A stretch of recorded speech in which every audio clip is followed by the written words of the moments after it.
రాజకీయాల్లో శాశ్వత మిత్రులు ఉండరు, శాశ్వత శత్రువులు ఉండరని చాలామందికి తెలిసిందే. కానీ రోజా టీడీపీని విడి కాంగ్రెస్లోకి చేరిన తర్వాత జరిగిన పరిణామాలతో రోజాని టీడీపీ ఐరన్ లెగ్ అని తీవ్ర క్షోభకు గురిచేశారు. కానీ ఆమె కాంగ్రెస్ నుంచి వైసీపీలోకి వచ్చి జగన్ వెన్నంటే ఉన్నారు. పార్టీలో ఫైర్ బ్రాండ్గా అనతి కాలంలోనే పేరు తెచ్చుకున్నారు రోజా. ఇక తెలుగు యువతేజం టీడీపీ జాతీయ ప్రధాన కార్యదర్శి సీఎం చంద్రబాబు తనయుడు లోకేష్ రాజకీయ రంగ ప్రవేశం చేయడంతో సొంత పార్టీ నేతలు కూడా కాస్త ఆలోచనలో పడ్డారు. దీనికి కారణం ఉంది.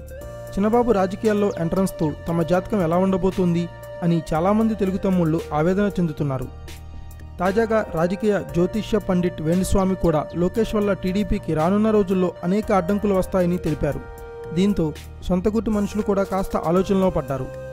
జరిగిన పరిణామాలు కూడా దీనికి బలం చేకూర్చుతున్నాయి.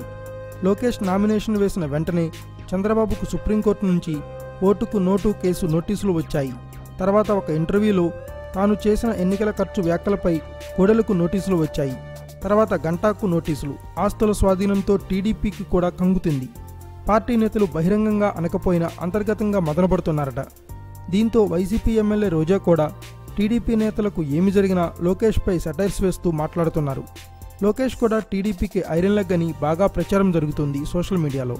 అందుకే ఆచితూచి వ్యవహరించాలి అంటారు పెద్దలు. Thanks for watching. Please subscribe our channel.